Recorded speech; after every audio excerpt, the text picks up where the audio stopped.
Барлық мырзалардың мырзасы. Баяғыда бір қыз біреу-міреуге үй қызметшісі болып жалданайын деп жәрмеңкеге барды.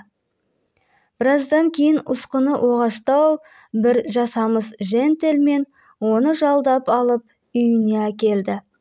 Олар үйге келген кезде жентельмен: «Мен саған алдымен біраз нәрсені үйретуім керек.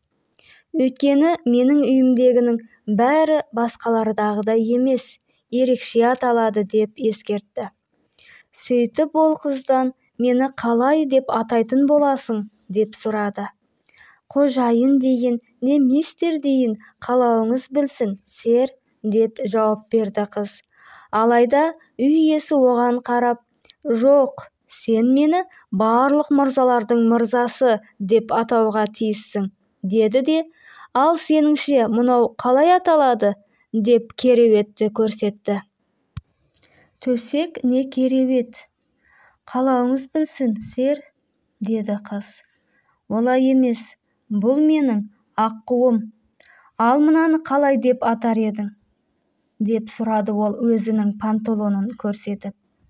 «Штан дейін не шалбар дейін, қалауыңыз білсін, сэр» деді қыз. «Сен оны тарсылдақ пен қаудырлақ деп атауың керек. Ал мынау не?» деп ол мысықты көрсетті. «Мысық дейін не мияу дейін, қалауыңыз білсін, сэр. Бүгіннен бастап сен оны мұртты маймыл деп атауға тиіс боласың. Ал мынау ше?» деп ол отты көрсетті. «Бұл не?» «От не жалын, қалауыңыз білсін, сэр» деп жауап берді қыз.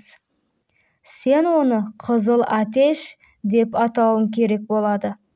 Ал мынау ше?» деді ол суды көрсетіп. «Су дейін не ылғал дейін, қалауыңыз білсін, сэр». «Жоқ, мұның аты таза бұлақ. Ал мынаның бәрі қалай деп аталады?» деп сұрады ол өзінің бүкіл үйін көрсетіп. «Үй не коттедж дейін, қалауыңыз білсін, сэр.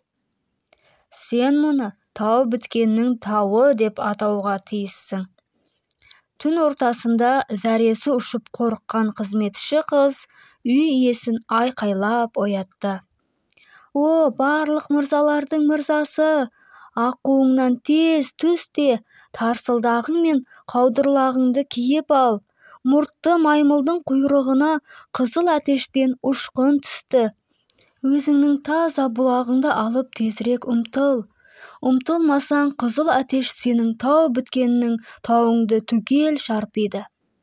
Алайда қожайын не болғанын түсініп ұққанша, оның үйі өртеніп кетті.